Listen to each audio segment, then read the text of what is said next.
Hello, listeners.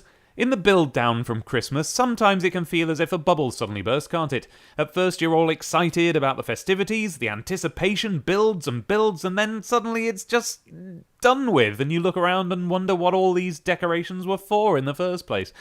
Well, not here, in Tomato Towers, where we have no shame about still being quite Christmassy, even after the day has passed. And so if you have any remaining embers glowing in your festive internal fireplace, I've got some last little presents to pop down your chimney. All of which is a roundabout way of saying that I intended to record a podcast before Christmas, and make it a Christmas podcast. But schedules clashed, and those involved didn't have time to get together until afterwards. We saw this as insufficient reason not to do it, however, so we did it.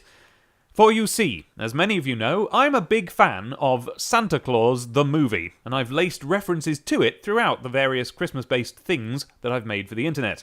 Upon realising we were now friends with another bloke who likes the film and a young lady who's never seen it, this was the perfect setup for a bit of a Christmassy night in, to which you all are invited. I, which is to say the version of me who's going over this recording and omitting anything we happen to say to each other as friends, which is a bit personal information-y and doesn't belong on the internet, will pop back in from time to time to clarify or truncate things that we burbled incoherently over the course of the increasingly wine-fueled evening. But overall, this will be a podcast for those of you who like to listen to people chatting on while you get on with some task like walking or driving or doing the washing up, etc., and won't do much for fans of proper, structured, broadcast quality entertainment.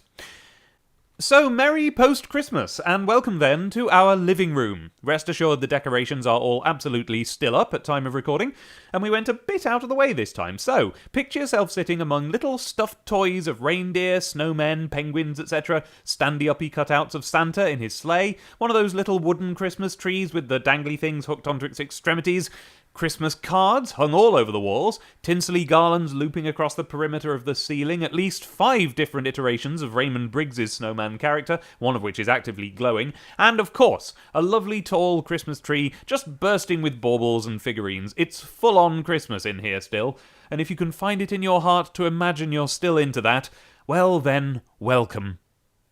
Hello, we're doing a podcast. Welcome to what we don't really know what to call. Should we call it the Post-Christmas Christmas Podcast?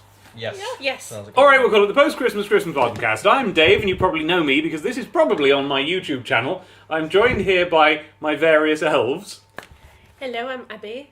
That's my very own elf. I'm Mrs. Elf. Yes. I'm Amelia, and you might know me from blogging about comics on Twitter. And I'm Paolo, and you don't know me at all. You might after this, though. Aww. That's Aww. both depressing and just factual if you don't put yourself out there. That's fine. It's true. So what we're going to do today is we're having a time to do with Father Christmas because it's been Christmas and we were going to do this before Christmas and just none of us had the time to do it all at the same time, and so we're doing it now. We've kept the decorations up. You can't see them, but they can. Oh, it's lovely. Oh, Very nice. Very. There's all sorts of twinkly lights around us. Spangly tat, as we like to call That's it. right. And we're going to be watching Santa Claus, the movie, Yay. which is a tradition that Abby and I have held for many years, but also we've held the tradition of not remembering to do it. For the last few years. Yeah, pretty much since we moved in together, every year we stick Santa on Christmas Eve. And just for the last few Christmas Eves, something's come up. We've and we haven't been been able busy to. on Christmas Eve. Yeah, that's it. Yeah. There's work on, or Yeah, ironically, deadlines, or- ever since we got to the point where we were like, we need to give back. We need to put Santa stories into the world. So we started to do that, and we started to do these Santa stories. This was years ago now, and but I'm putting it together to rerun now, so you'll see them soon. But as soon as we started doing that, we'd given ourselves so much work that we weren't able to fully appreciate Christmas ourselves. So we thought we'd really do it this time and make a recorded thing about the fact that it had happened. Make a big deal out of it. Make a big deal out of it. I So, read 2 years of your Christmas things when it was quiet at work once. Did you? Yeah. well, there you go. Abby was That's- like, that's how today much is of a the priority day. they are. Today's the day I introduced you to this. Yeah, she came up to me behind Patton and she went, today is the day. Well then today is the day that you start to understand what they were.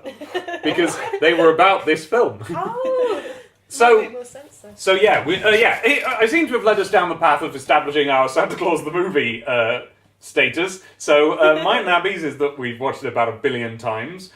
Yours, Paolo? Mine is that I watched it many a time in my youth. Yeah. And I had a deep attachment to it to do with Christmas. And I bought the DVD, after not seeing it for a few years, bought the DVD about 3 years ago. And every time I've tried to sit down and watch it with my partner or someone else, they've been, oh no, I want to watch Elf or something like that. Oh, really? And I've always been like, but you'd not seen it. Everyone loves Elf, but this is the film, Christmas movie.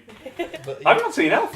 you've not seen Elf? Yeah, Well, we you need should to- see Elf. Next we need year. to do a Next year we'll cultural do or Christmas. generational exchange here. What about National Lampoons? That's our Christmas Eve movie. Every Christmas Eve. I've seen that once. I'm a big fan of the Tim Allen not Santa seen Claus the that. movie. That's good Yeah. as well. The Santa Claus. The Santa Claus, That- rather. Yeah, that- this is Santa Claus the movie. Yeah, That's I not thought- what we're watching. No. I don't know what I got we're kicked. Well, Confused. you'll see. I thought The Santa Claus was alright. I quite enjoyed it when I saw it. I mean, it was not a kid, but like I was just like the oldest you can be and go to that film. That was how old I was. I've And never seen it because the idea behind it seems really sinister to me. no, that's the thing. The Just reason I went to cool. see it is because there was a review that I read which said like, it might have been Jonathan Ross, someone like that. You're right. Yes. He just got so excited by Jonathan Ross.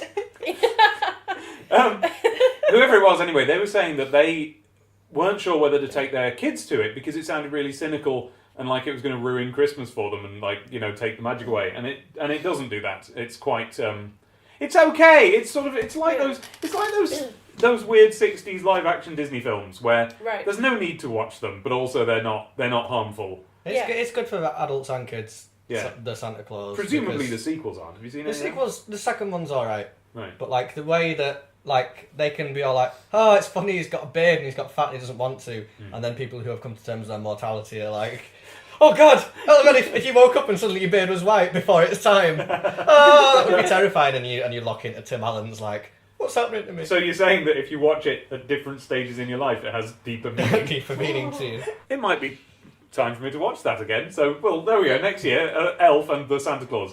The one thing I do remember about the Santa Claus is that I liked the set of the Christmas grotto area that they have. I thought it was quite impressive, but nothing like as good as the one in Santa Claus the movie, Yeah. which has, I think, one of the best sets in any film ever. I'm totally going to agree. go that I far. totally agree. They went all out with it. Yeah. They did it. It's like right up there with the Chocolate Factory. Yeah. Oh, Yeah. No, yeah. definitely is. I would, but yeah, I've never really made that connection before. But yeah, I would have been into them both at about the same time. You being our youth. I don't know what anyone's Have talking you about. seen the old Charlie and the Chocolate Factory movie? Yes. You must have done. That Of course was you have. that was a harrowing moment there. What's Okay. What's he called? Is it Gene Wilder? Gene Wilder, Yes. Yeah, he used to creep the hell out of me. Really? Yeah. I think he's kind of Am supposed I to a allowed little say bit. Yeah. Okay. Yes. Definitely. That's Yeah. kind of the point Creepy. of Willy Wonka. Yeah. Yeah, man, no, I used to get real dreams about Willy Wonka. But I don't know Yeah, if me any of you too. watching it. Just But have a bit of sex appeal as I got Willy older. Wonka. Really? hey, I don't know if any Man of in you. a position of power. Oh, Man with a lot of chocolate. Yeah. You own 95% of the world's chocolate. Take me now. I think he was on the balance exactly right because he was kind of creepy, but then I don't know if I've ever seen anyone look so genuinely loving as he does at the end of the film when he's going like, "You won" up in the lift. So I think I was. Well, he's so temperamental. I wouldn't get in a lift with him. Not a He's not that temperamental in the old one, in the newer one, in the terrible, awful Johnny Depp. Awful one. Do you? Bless That's them, they tried. that's a different thing. You're allowed to fancy him. You're not allowed to Yeah. enjoy the film. Yeah, It's I'd terrible. fancy Johnny Depp. Like him at school. I think I the- got the piss ripped out of him. I bet. Wait, because of him? Yeah, I tried to get a haircut. Listeners, Like Charlotte Church. This is someone who was at school when the recent Charlie and the Chocolate Factory film came out. Yeah. I mean, I tried to get a haircut like Charlotte Church. Shit. I came out looking like Willy Wonka. oh, And I got called mushroom head for 3 months until it Oh, grew dear. out. no. I had an asymmetrical haircut once when I was a bit younger. Not my finest moment. How asymmetrical are we talking? I don't want to get into it. I've avoided all of this by never having a haircut that was deliberate or can be described. You Don't just cut get my your hair. hair but smaller. Yeah? Your head shape. Yeah. I've not cut my hair in about 3 years. Wow. Lazy. Yeah. So, hairstyles for 2016. Podcast. I like a big white beard. And Probably wear a hat though, won't you? yeah, I'll definitely wear a Yeah. hat. I like a red hat. the best. Yeah. With a little bit of fluff around the edge. That's my favourite bit. White And- trim on everything. It'll be And fun. this is the important point: a bubble. A bubble. So you can't do anything without a good bubble dangling behind you. Really True, good true. I've no bubbles in any of my hats, and I feel like it's missing from my logo. Oh, Listen, it's biting. And now I'm being serious, right? You know when at Christmas now and then you will wear a Santa hat? It's great having a bubble. You can like swing it around. You start to miss the weight of it when you take your Santa hat off. It's nice having a bubble. I have issues with hats. Go on. Well, Abby and Paolo know this. I've got a massive head, which is why I'm on a Glad podcast this rather isn't than a video. audio. Yeah. I've never noticed that. So Face maybe for radio. maybe everything about you is massive and it's just in proportion and I've never noticed. Possibly. Are you calling me massive, Dave? Well, I wasn't going to before, but now that you've raised the issue, I guess I am. No, I do. I've got. Do you just stand far away from me in a Hobbit sort of way? Bring it back You're in. not in your flat. She's massive, not unlike Santa. There we go. Hey! Right back. Come on, this is... No, so when Abby brought her Santa hat in for us to wear, Yeah. I tried it on and it felt like a vice round my head. Really? Yeah. Oh. That's the obligation that comes with the hat. What? The vice-like obligation of the Santa The Claus. vice of Christmas cheer. Yeah. No, like you've then got to do the job, haven't you? It's Yeah. weighing on you. Yeah. So I felt more the weight of the hat grasping my brain than the weight of the bubble on the top, to be honest. Heavy lies the So you crown. make hats sound so stressful. They are, they're really stressful. This is going to be the longest intro. Yeah. He'll do It some has get nothing to do edited. with the name. Well, all I need Hopefully this will be all I'll edited. do is I'll either edit it, but more likely what I'll do is I won't advertise this as a specifically Santa Claus the movie based podcast. Because now it's just a Christmas chat. Yay! Hey, I know what we'll do. How's about we talk about our Christmases in the space of like as short as we can possibly make it. So to lead that, I'll say here's what me and Abby did. We were going to have Christmas here and then we couldn't because my family were going to come here and their timetable did not work. So I've turned it into a little song. We went home to my house and we drove the song finished. I drove. Yeah, Abby drove us back to my family's place and had Christmas with the It family. was officially a really nice Christmas. Yeah, And then on Boxing Day, I just played video games. that's right. Nice. Yeah. We did a drivey Christmas to the Yeah. northeast, Oh. which was lovely. You were where was my- I was. My partner has a lovely family and they're lovely to me. You know, Many nice it's things the to first happen. time I've ever done a drivey Christmas. I'm Because starting to dread it now because last year there was a lot of snow on the motorways and we were Mm. skidding about everywhere and it was terrifying coming Mm. back. Oof. And this year there was a lot of surface water. So and we crossed a certain motorway just before some of it collapsed.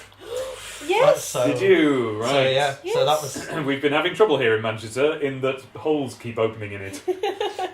Well, me and my parents never have a family Christmas. We're driving Christmas. But you've got an immediate Christmas family. Mum, Well, Dad, and 3 Yes. cats, and we used to. And chickens. Oh, and chickens, and we've got 6 chickens. And what we used to do And is your get in the car evil and head off. tortoise. Oh, the tortoise is horrific. Never I've heard of tortoise. this evil tortoise and I don't want to believe it because I don't. He's Tortoises so are evil. pure creatures. There's no. He climbed out of the cat's bed where he's been hibernating, went into the corner, and he just shat in the corner last week, and then went back into the bed where he's been hibernating. Well, maybe he sees you lot as bad people. Like maybe Yeah. maybe he's the good guy in this He's story. given So him yeah. a house and food. We've built him shelter. He's got gnomes to shag when he wants. I mean, he's got the run of the garden. It's got gnomes. gnomes. Okay.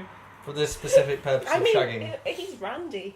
He's really, really randy and aggressive. Christmas podcast. Does he do it with a little Santa hat on?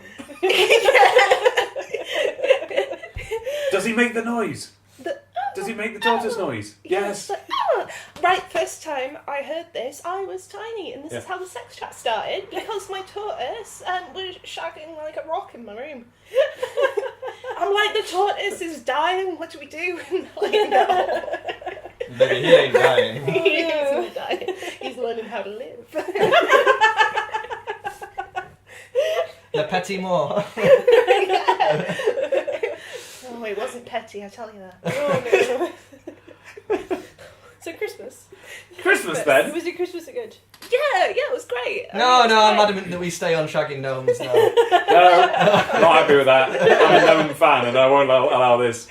Well, the gnomes on your socks are still smiling. Yes, I've got gnome socks on. Well, elf socks on, presumably, for Christmas elf. Right, I know what we can do. I thought of a feature to have on our thought of a podcast. feature? Yeah, and it was that we should all say our I'm going to try and say that again. Here it comes. We should all say our best or most memorable, if it's a really bad one, Santa memory. Like the time when something to do with Santa happened. Because we've all sat on a Santa's knee or whatever, right? Yeah. Yeah. Ooh, Yeah. many a knee. Now, I mean... I've been a Santa. I've been a Santa, yeah. It wasn't like that. I mean, I wasn't extremely convincing. You're not fat enough by far to be Santa. I had a pillow up there. Okay. Like, Right.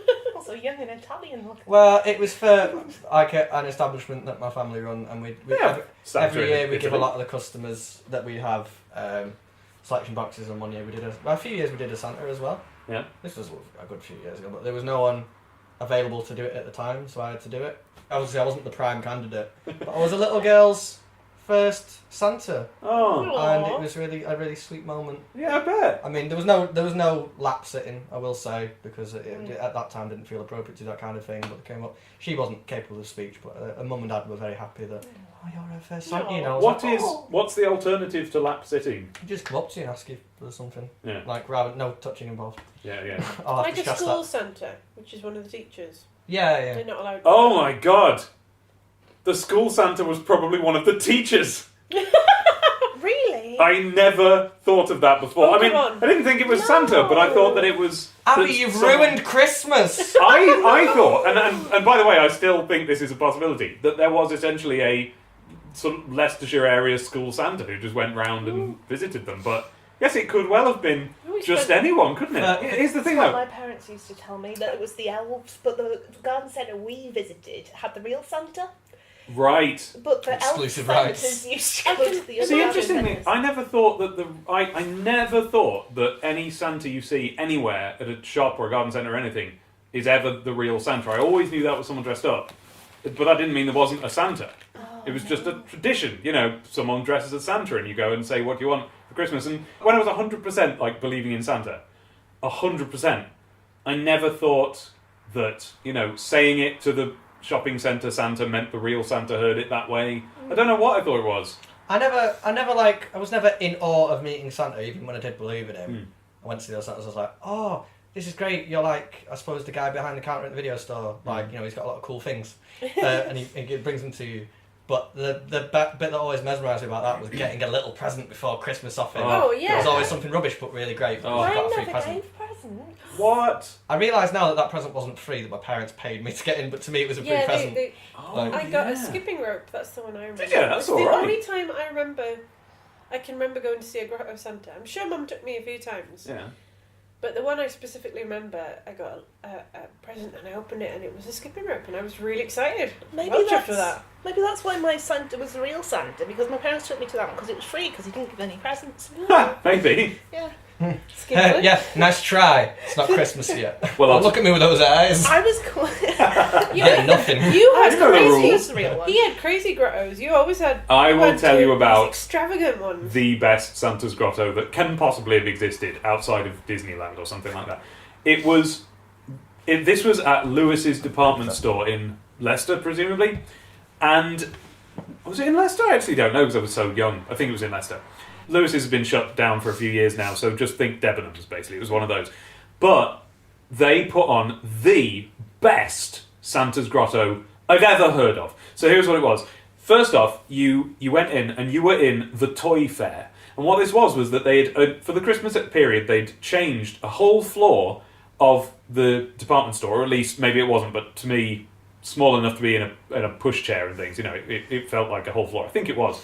They just turned it into this wonderland of toys. Like, the whole thing was decorated to within an inch of its life. Everything was draped with, like, you know, everything was red and green now. You know, no walls were left exposed. You had giant clowns hanging off the ceiling, like, you know, stuffed ones. I remember some amount of animatronic movement involved. Toys everywhere, just walking around on the floor. It was like, you know, in a film, the bit where they go to the department store and it's done up for Christmas. It was like that. It was the level of extravagance that they use in films and not in real life. So you did have remote control robots walking around on the floor, apparently not controlled by anyone, wind-up frogs hopping about, all of this. And then you get to the grotto. And basically, so you've got Santa in a grotto, but there was a big queue because it was a big deal, and they made a big deal out of it, and it was in some way sort of locally famous that they were doing this. I assume they did it at all the different branches of Losers, I don't know. But because there was such a big queue, they'd built a special queue area. Now, I can't imagine... Maybe it was the changing room or something. I can't think what this would have been the rest of the time in the department store. Because it was like a, honestly, proper, custom-built whole place. You went in an arch of stone with, like, or not stone, it was plastic, but it looked like stone, with sort of, you know, plants coming off it and presumably a bit of holly and that sort of thing. You go in, and suddenly you were in a long tunnel, and it was quite long, and to either side of you are these gigantic windows with huge Disneyland-style animatronic displays in them of a different thing each year. And the ones I remember the most, sometimes it was an actual Disney-branded thing, where they presumably did actually get the animatronics in from Disney, I don't know, because they were that level of quality, they were really good. And sometimes it was just a generic story because Disney hadn't done it yet. So I remember the year that it was 101 Dalmatians, and I remember you went past, on the left was... some like a rattly old car that was rattling back and forth, and some characters standing around, some dogs. There was the Snow White year where you had an amazing display immediately to your right as you came in, which was the Queen looking in the mirror, and her reflection in the mirror turns into the hag through that old trick, that old Victorian lighting thing. Wales didn't have anything like this. Well, neither did England, usually. Well, Yeah. maybe I'm exaggerating because I was so tiny. Maybe it wasn't as good as I'm saying, but because I was so small, I remember it being huge. I remember a whole wall which I will, even allowing for me being a physically bigger person now with a different perspective, it was definitely as big as this wall that we've got here.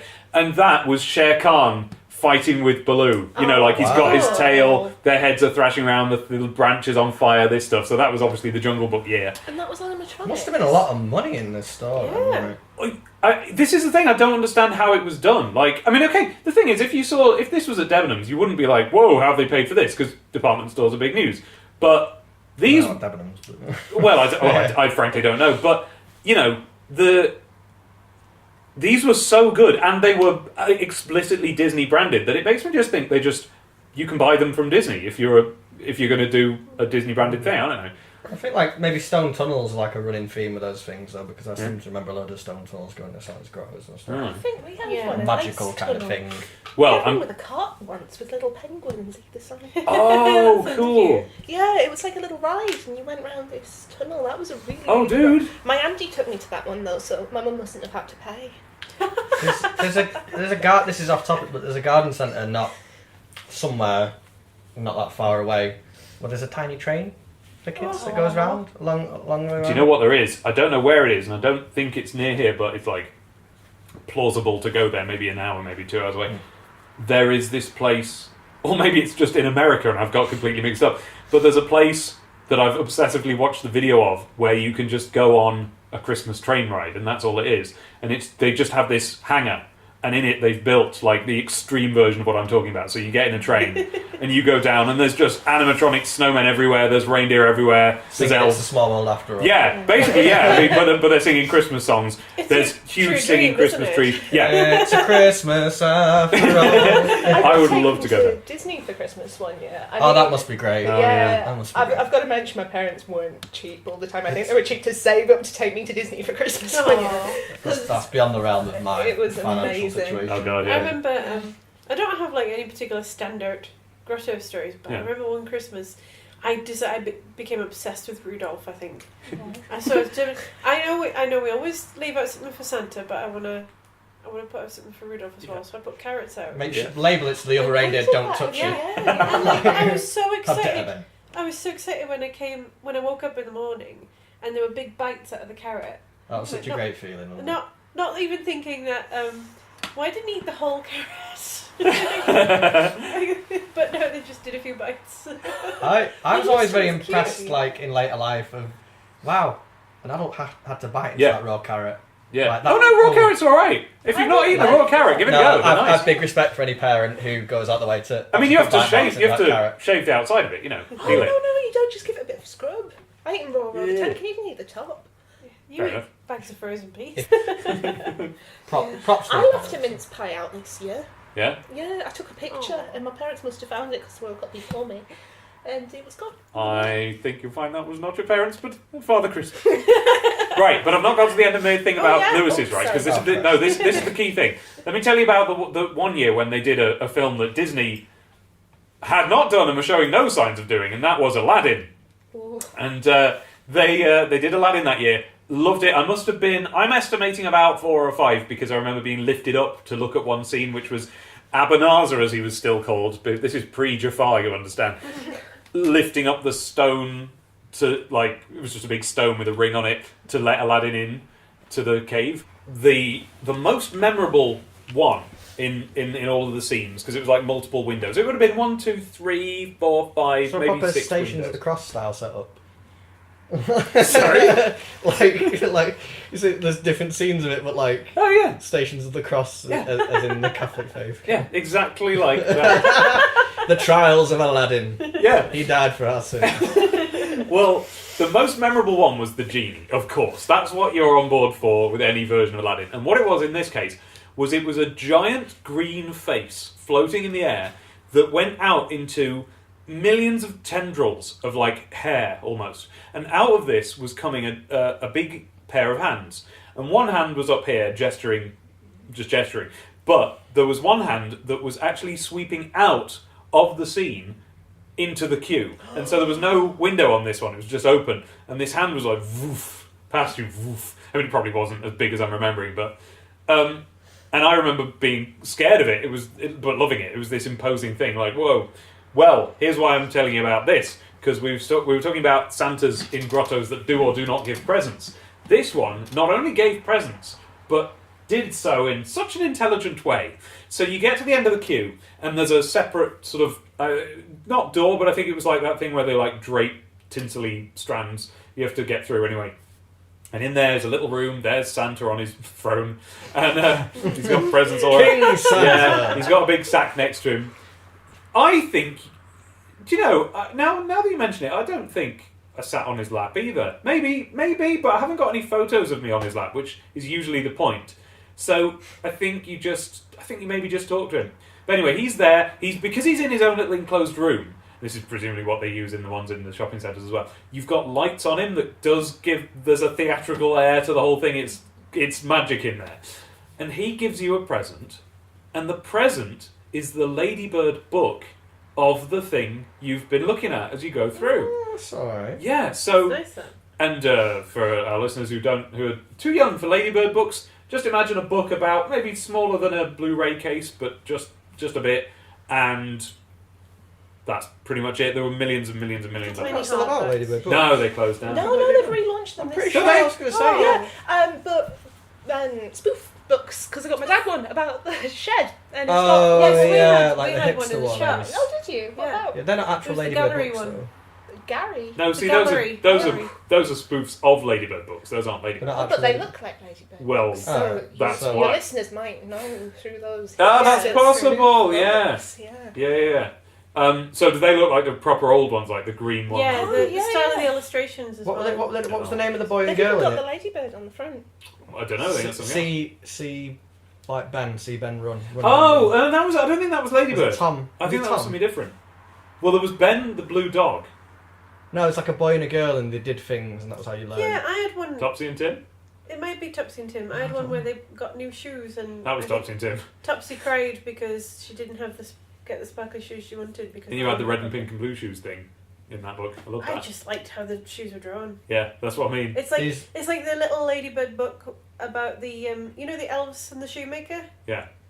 I really like that because I liked how they illustrated and the texture on the shoes.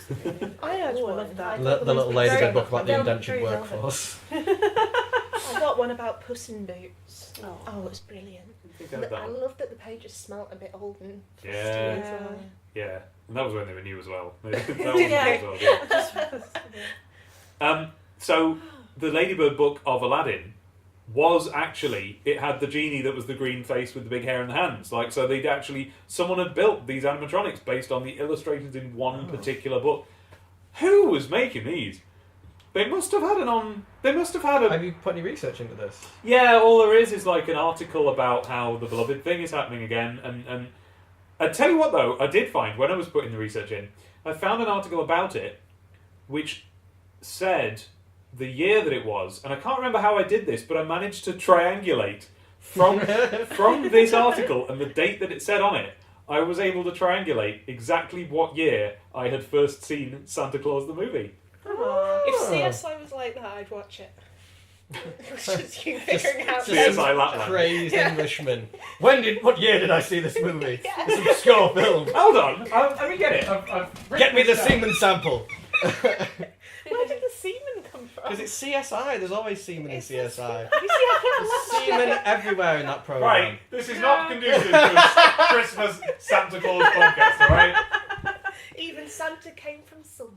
Oh my god. Hi listeners, I'm just bringing you over to my computer so I can read you this and take you away from them. Lewis's store in Humberston Gate, Leicester, was an exciting place to visit at Christmas time. There was always a wonderful display of festive cheer, both I don't know if they can hear you, you'll have to howl louder. Atmosphere. There was always... Is that a monkey? It's like the background music in jungles that you see on some films.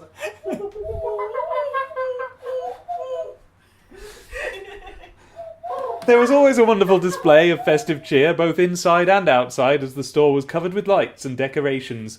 While browsing through the December 1985 copy of the Leicester Graphic, I came across this short item, which gives an idea of the lengths this fondly remembered store went to at Christmas. So this is that was from the horse's mouth, because I'm the horse, but this was a horse who was already a fully grown horse when they wrote this at the time. Father Christmas arrived early at Lewis's, and to celebrate this wonderful family event, the store provided an evening of fun, excitement, and entertainment. Stilt walkers, circus clowns, and the Broughton Marching Brass Band were joined by BBC personality Paul Shane, Ted Bovis in Heidi High. Jesus! To begin the fun and games, there was a colourful procession around the city shopping centre led by the Warwickshire Corps of Drums, and Father Christmas rode an illuminated, open-top bus pulled by two beautiful Shire horses. Father Christmas was greeted by the Lord Mayor, Councillor John Phipps, and Mr. Peter Brawley, store general manager. He was then cheered on by the crowd as he climbed his golden ladder, 140 feet high, to the roof of Lewis's tower. Ooh, don't know if I approve of that. To ignite a spectacular firework display. Simultaneously with Santa's arrival, the curtain was also raised on and by the way, this non-believer has put Santa's in inverted commas there, but I think we've established beyond all reason that this is the real one. Yeah, it's real. Father Christmas. I do remember. I was walking through the Toyland thing, and there was in fact, maybe this was just the shop before Christmas period, advertising it. There was a poster on the wall of like, come and see Santa here. And I remember looking at Mum and saying, that's him. That's the real one. Because it was the best Santa I'd ever seen. It was clearly his own beard. He had little glasses that were just right. The guy was like Santa. That was him. Can I just ask, when was Warwickshire the centre of the universe? I don't know. Like, I don't understand all this stuff, like, just in... Well, it won't be Warwickshire. Oh, I thought you said Warwickshire, though. No, I said... Hang on. So where was this, then? Leicestershire.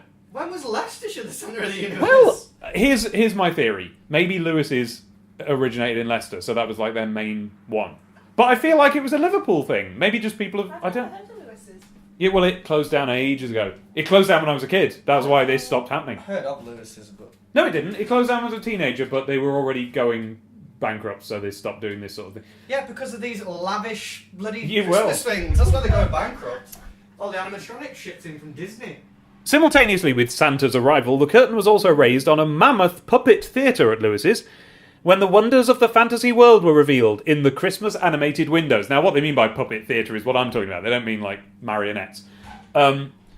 Each window in the Humberston Gate store holds adventure and fun, with soft toys and characters, each acting their role. Inside the store, on the third floor, as you cross the threshold of the new Lewis's 1986 Christmas Grotto, and by the way, I still have the I Met Santa badge, you can travel over many continents into a dark and mysterious jungle to see Walt Disney's best known and loved masterpiece, The Story of the Jungle Book. So that's the year when you had Shere Khan and Baloo fighting. This is an opportunity to well, anyway, there we go. And I don't know how I managed to figure out from that I saw Santa Claus the movie at 5:45 p.m. on BBC One, Christmas Eve, 1988. But they really dropped the ball on the grotto thing, because I remember the last year we went, Mum was like, right, I've just got to warn you now that they've said it's not a real one this time. And I'm like, what? You know, it's like hearing Christmas is cancelled because I'd never known any different. Like, this was a thing that happens at Christmas every year.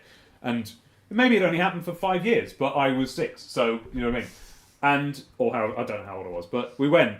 And instead of all this, they just had this corridor that you went down somewhere else in the shop. Not in any kind of toy land.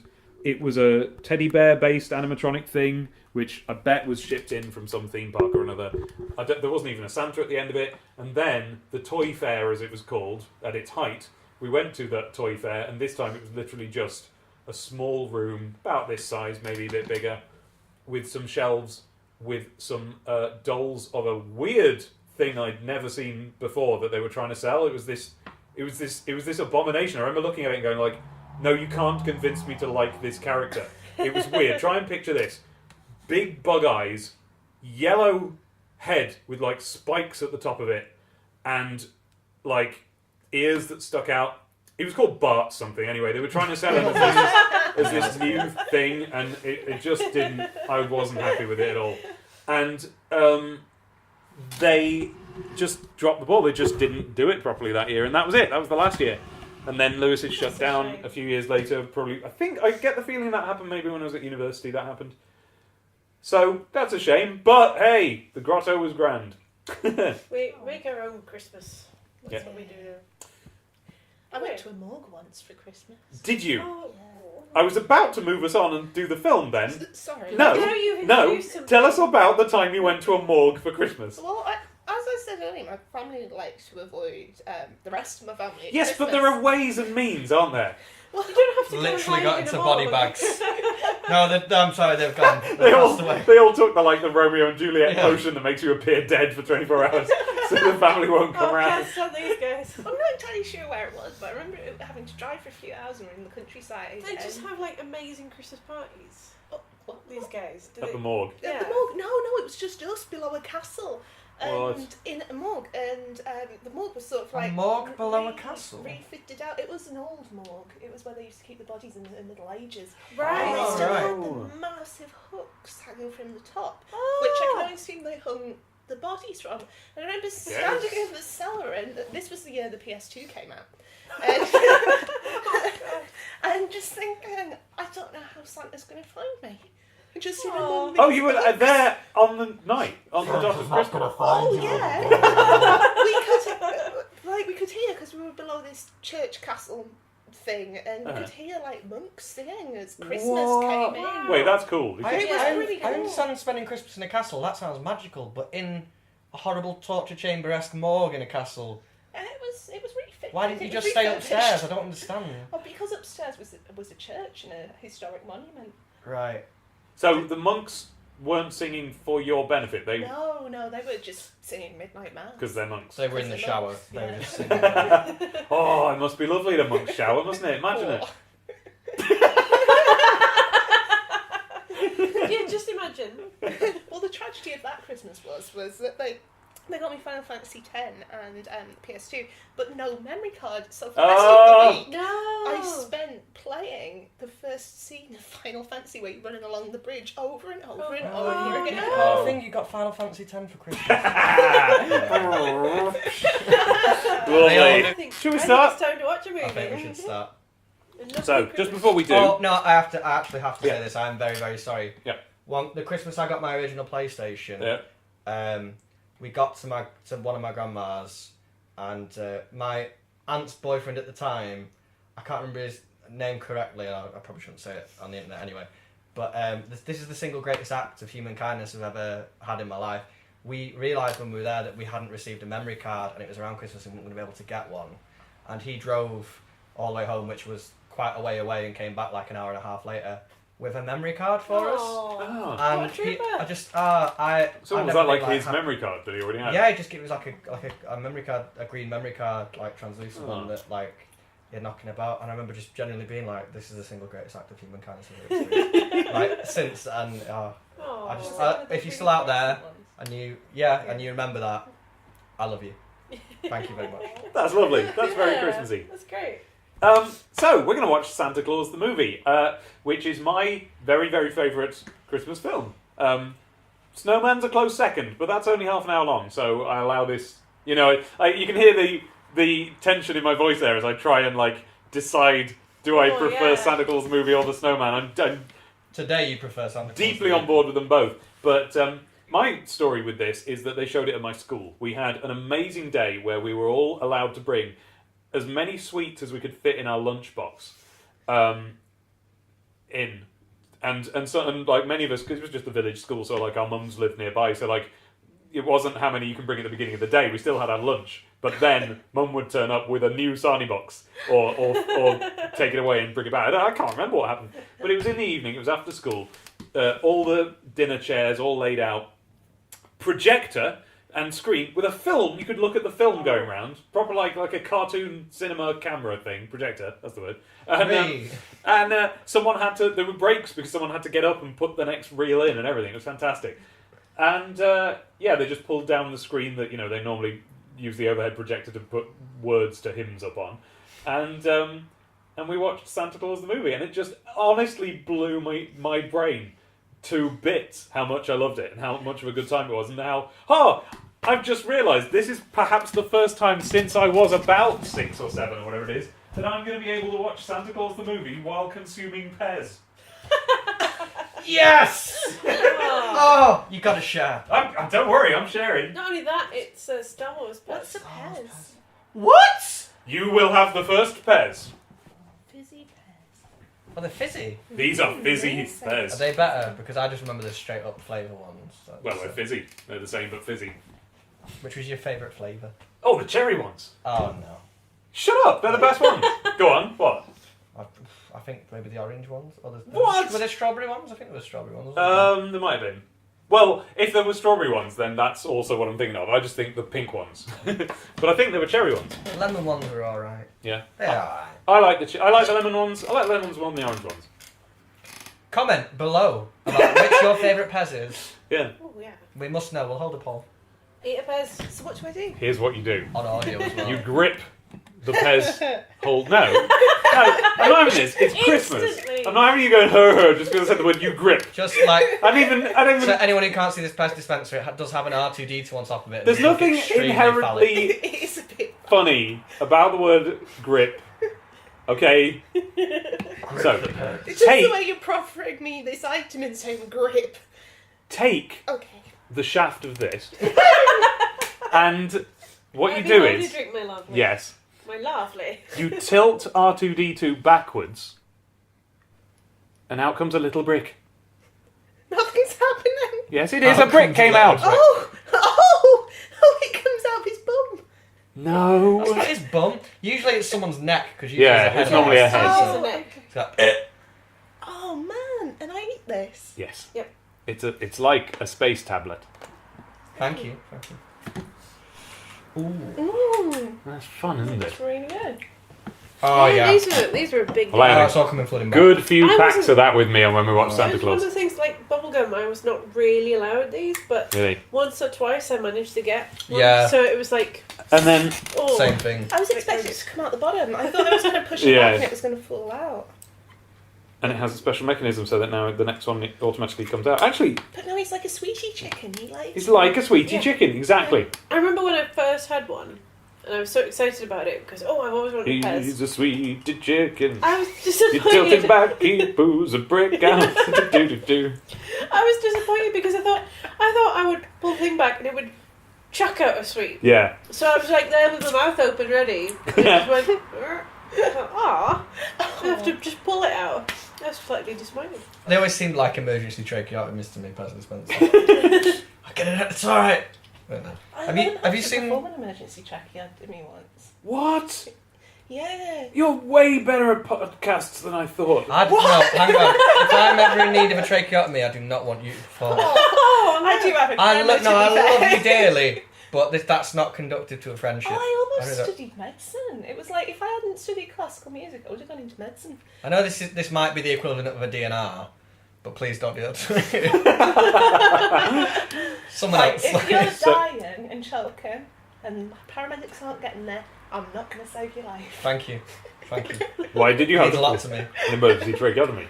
Well, I didn't actually get to perform. Oh! But I learned how to perform. Oh, I thought you said you had to! No, I learned how to. Oh! I wish I'd had to. This That'd wouldn't be as You have to happy a do it with conversation if she'd actually had a to. biro. You can do it with a biro, yeah. Fucking hell. Yeah, we learned how to do it on a dummy. And you take the middle out of the biro, and I think it's... Oh, I'm trying to remember now. You Okay, have to remember- that's all I need to know. Yeah, You're not doing it to us. The- It'll be somewhere around the neck. It'll be about there. No, not there. You'll hit your jugular. Yes. See, that was what... Yeah, but they can't see. to Oh, bring that's it back true. to sweet Elaborate, dispensers. Yeah. Yeah, Have so you sweet seen dispensers. the...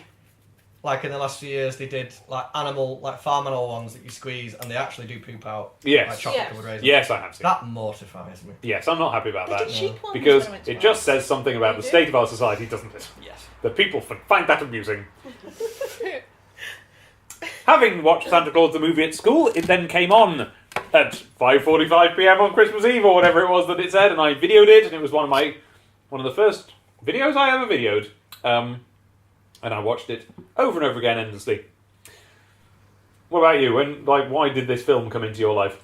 I was too young to Yeah. even remember. Just remember seeing it. I think maybe on my nan's telly, or maybe at my house. Nan's tellies are a great way to find films like these. They really are. That was where Charlie and the Chocolate Factory was for me. Willy Wonka and the Chocolate Factory. Nans and granddads always had more money, or generally Yeah. tend to have more money than your actual parents. Yeah. Because your parents are paying for you, so they tend to have like things like Sky before Yeah, you my do. grand and grandpa Exactly. had Sky. They used to tape Simpsons for me. Aww. Mine didn't, as far as I know, but I am just old enough, reader, that my... You get a that bit my of regular features on us. So. oh god, yeah, no, that was just a genuine mistake. But yeah, sorry, regular features. You're far better than us. So much Um, better. In my case, the equivalent was there's a podcast. I'll make you listen to it. Don't worry, it's really good.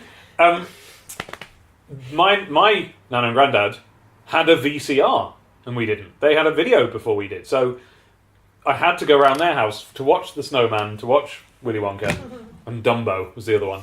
And then this came on just after we got VCR.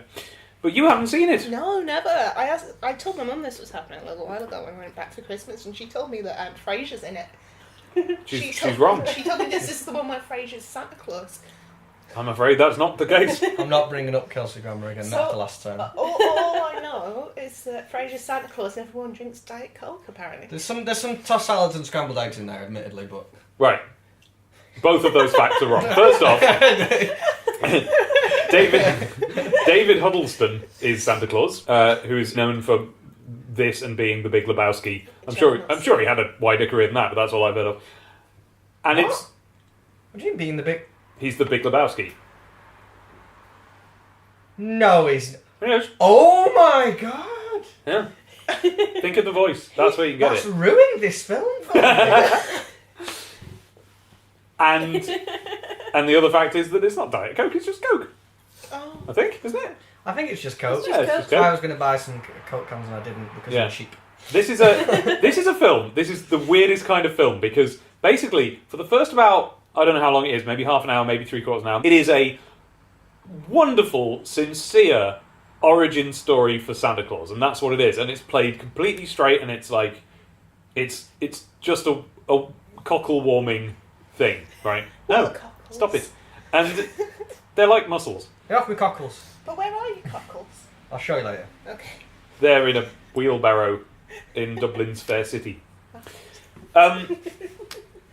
You made me lose my train of thought. Right, but then the second part of the film, Cockles! it suddenly cuts to the 80s, which is meant to be like the modern day, because this is from 1980, what, 4 was this made, I think? It doesn't necessarily cut immediately though, does No, it? it's No, a little bit more nuanced than that, but essentially the film can be divided into two halves. It's just that the bridging section is so wonderful that you shouldn't ever stop it. Pagan times and the 80s. Yeah, Surprisingly not that different. yeah, and it just goes to the 80s, and then you get essentially a second film that's just, some people think it's needless and crappy. I think it's absolutely brilliant because for two reasons. First off, you're in the 80s and everything is all about McDonald's and Coke and stuff like that, and like, let's be completely real here. That is the world that we lived in. Christmas has always been commercial in my lifetime, and so that is as Christmassy as the rest of it to me. But then what you get is just the most wonderful thing. You get Dudley Moore playing an elf completely straight.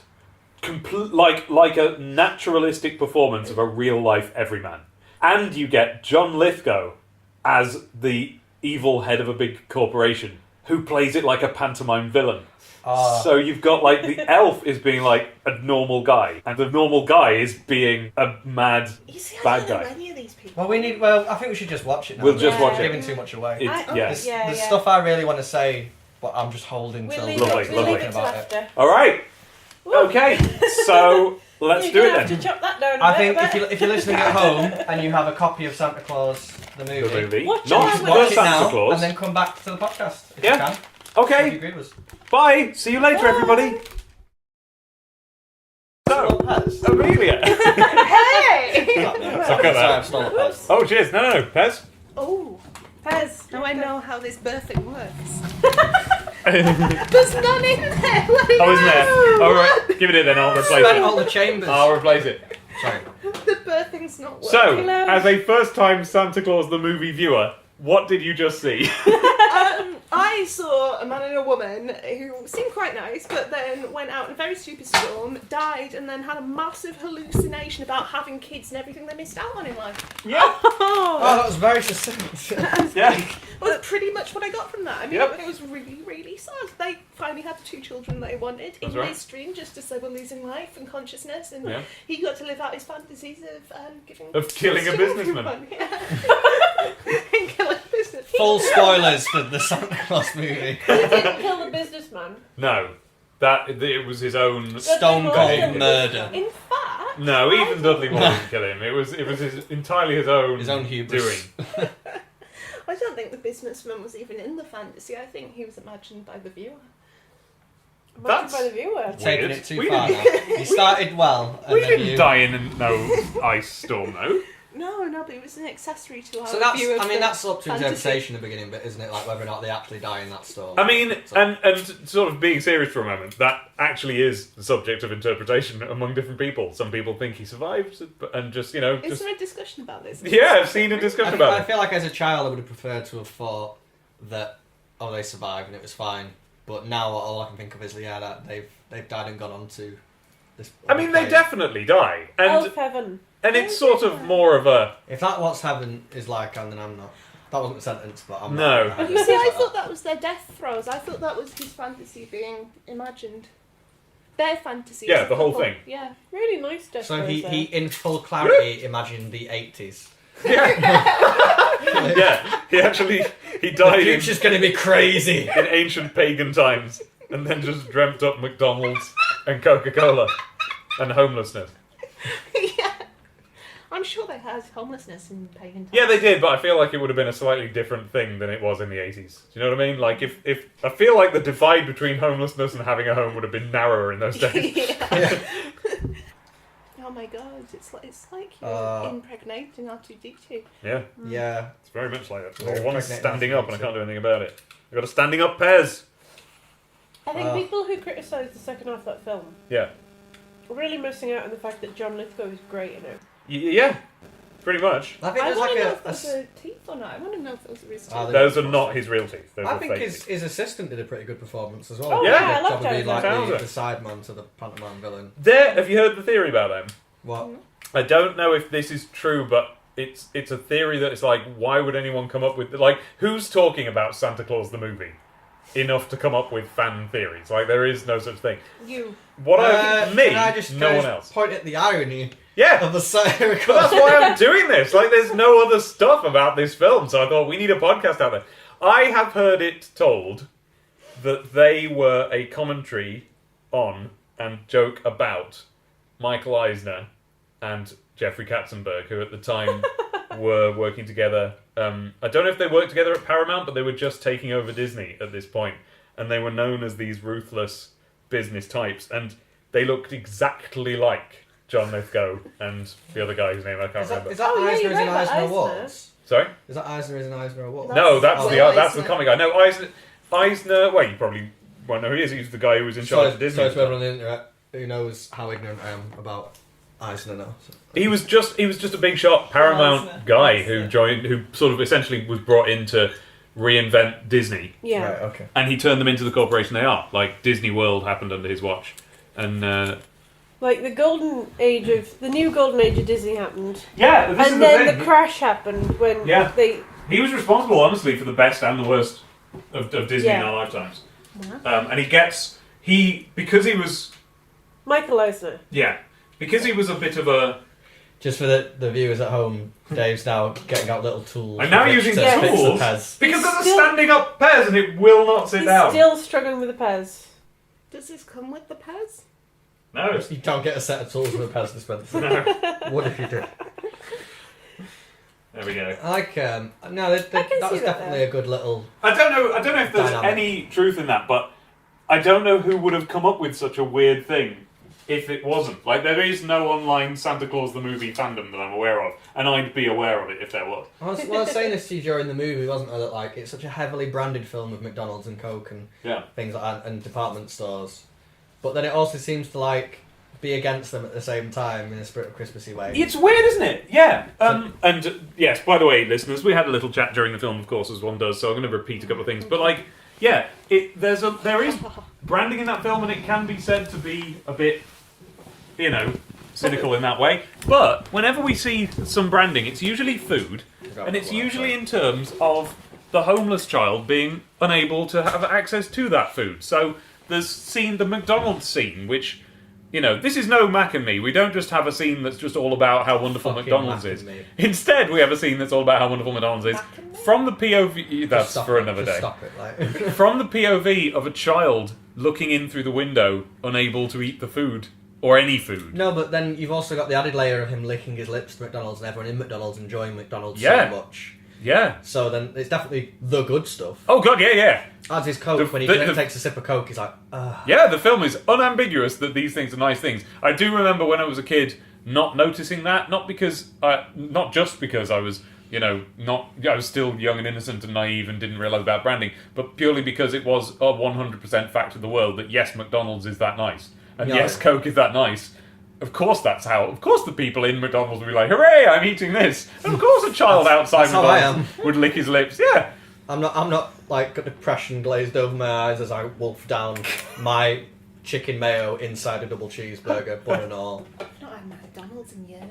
Well, there is a layer of added depression to McDonald's now, I think. Not just because of increased age, but because... It feels dirty. Yeah, but... It represents by taking all the fun stuff away that made it look like a fun playground for children to enjoy. Yeah. There are no clowns now. There are... Good. Everything's all a sensible, salady looking colour now in McDonald's. It's all green and brown. Grimace always looked like a cool guy to me. Yeah. You got Beanie Babies at one point. That was when I liked McDonald's, when you got Beanie Babies with your Happy Meal. I got Scoop. Do you remember Scoop? I got the little dog one. Oh, I like the dog one, yeah. You know the names of Beanie Babies? I know the names of Beanie Babies in the Happy Meal. I know the name is Sweetheart and Tiny. Tiny was a chihuahua, I think, and Sweetheart was like a orangutan-esque monkey. I loved Scoop because I had a real thing about Beanie Babies. I tried to carve a name thing out of wood for Scoop. I was that's tools, yeah. But this is the first time hearing that they had names. Honestly, I didn't. I thought they were. Got a little description of them in the tag as well. I didn't realise they were like Pokemon or whatever, where there's a list of them. I thought it was honestly just little beanbag animals. No, but they have poems. Yeah, little poems. Yeah, I remember thinking that the Millennium Bear would definitely still be worth something until very recently when I see that like my young cousins have been given the big bin bag full of them that have been stored at someone else's house and torn the tags off all of them. I was like, but still. So, there was... I know for a fact that there was... another thing I was saying during the credits was that despite this being a quite sort of... having the 80s bit of it where it's all about how everything's all corporate now, what you kind of have to give them is that, as far as I'm aware, there weren't really toys tying in with this. Or if there were, I've never seen any. There wasn't a lot of action figures like Star Wars or something. But what there was a Happy Meal. I don't know if it came with anything, because this would have been just before they figured out that putting a toy in a Happy Meal would sell more of them. But there might have been. There might have been toys. And if there were, I want to get them. I want to get hold of those toys. What do you think the toys would be? Well, I don't know. That's it. Just little wooden hand carved things, probably. Broken That'd be wooden nice. hand Lovely. No, I mean, with Patrick on the side. Yeah. there's a lot of like Nice. odd anti-establishment, like the stamps that say elf made in it as well. Yeah. They're kind of, I don't know if that's meant to be like a pastiche or just a little joke. Could just be a little joke. Could be. Pastiche of what? Oh, sorry, I might probably used the wrong word. Oh, But no, like, you know, like how things come with marks on the bottom and back of the this is from this. Yeah, like made As in if, it's China. as if it's a company. Yeah. But really, but then who's like, is it a known company? Does everyone know about Santa like making wooden toys and bicycles for people in the 80s? Yeah, there's always in any given Santa thing, there's always the ambiguity of like, in this world, does everyone have the same? Does everyone know about this or not? And I assume that they just go with that. It's like, yeah, like kids know about it. Don't know. And then what? Forget about it? Forget Well, about no, I mean, I assume parents know about it because BZ knew about it. Didn't use the right word. It was an alright word to use pastiche. It's fine. what's it? Oh, You make me really paranoid. he tells me he doesn't get paranoid. He needs to Google. Remember, the internet's listening, and they're the most. Sorry. They are a bit, People aren't that they? will be killing. They already know my first name. I was just asking you to elaborate. I wasn't saying you. They're said gonna- it. they're gonna no, hunt it's you fine. down. So. Yeah. Oh, Yeah, I really like the characters in that as well. Yeah, I can't think of anyone in the film who I think is bad in it.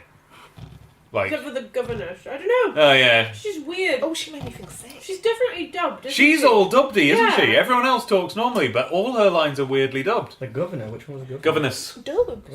the lady who's looking after That's all the girl. dubbed.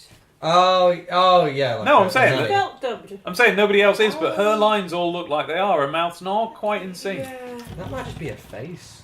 She It has a might weird be. face. Even when she ate the lolly. it Yeah, looks her weird. eating the lolly always bothers me. I kind of want to slap her when It's I see because her. it's because of her lolly eating technique. She gets a lolly, the round, flat, on a stick type of lolly, and straight away bites half of it off and chews and swallows it. That's nothing to do with a lolly. No, the basketball kid knew where it was It's at. more like He a was biscuit eating than a properly. lolly, you that stick though. it in Well, that was your it. mouth. Soft biscuit. There was like a soft bit inside when she Like did. Like a You Jaffa have to cake. be- Yeah. You have to be eating a lolly for ages for it to get old. Yeah. Maybe she'd had it in her pocket for a bit beforehand. I'm just doing some motions to explain lolly eating to us. I'm demonstrating good technique. Can you? No! Don't But demonstrate. you know, no. Listen, I'm being serious. Okay. You know when you've got a good big flat round lolly, and, Yeah. and you're putting it in your mouth because you're doing a good Yeah, suck. like you lick the side of it, you don't I fit it in your mouth. stick it in and out. I like the can't fit. feel of my tongue on the bottom of it. You get a good coating of sugar. All the kids out there know what we're talking about. We're talking about, you know, your basic Just round lollies. lollies. I'm being Yeah. very serious. You get a good coating of sugar on your tongue. Yeah. If you stick the whole thing in, A trick for the put your pros. tongue there, Yeah. bring the whole thing out, and coating of sugar all around the mouth. I'm telling you, But that's you where it's run, at. but you run the risk of dislodging it from the stick. That has happened. Yeah, that's a No, problem. That was the problem Sorry. with dib dabs. Dib dabs. Do you remember dib dabs? Yeah. If you Remember suck dib the dabs. lolly too hard, you'd have nothing to dip in the thing. Yeah. So sometimes I suck the lolly too hard. You've got a finger. You lick your finger, dig it in. That's how you get your fingers sticky. But if you use the bit that was the dib dab on, you know, the bit of the lolly, The bit that was the dib dab on, yeah. Moving swiftly on. and stick that in I the was sugar. gonna start talking about those I know that's what you're chocolate supposed dip to do. things there. Oh, aye. But no, I mean, once the dib dab bit's fallen off the top, you can use the stick. If you just lick I the might be stick. thinking of a different thing. Is Dip the dabs dib dab stick did not just have it a was it's single one whole stick? sweet. No. You're talking about something There's else. one that No, was on the no. end of a.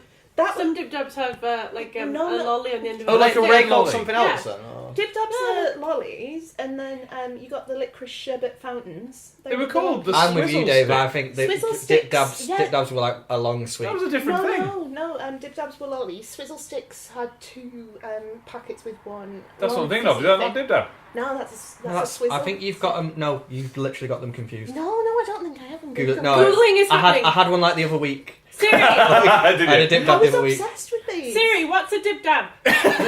Hey Siri. Other phones are available. Let me think about that. Something on the web from other phones are available. Take a look. You just insulted us. Hey Siri. Type it in. You're on a podcast. Stop fucking talking. Right, this is the fundamental problem with Siri. What it does is it makes everyone around you have to shut up. Everything I need already. Apple, fix it.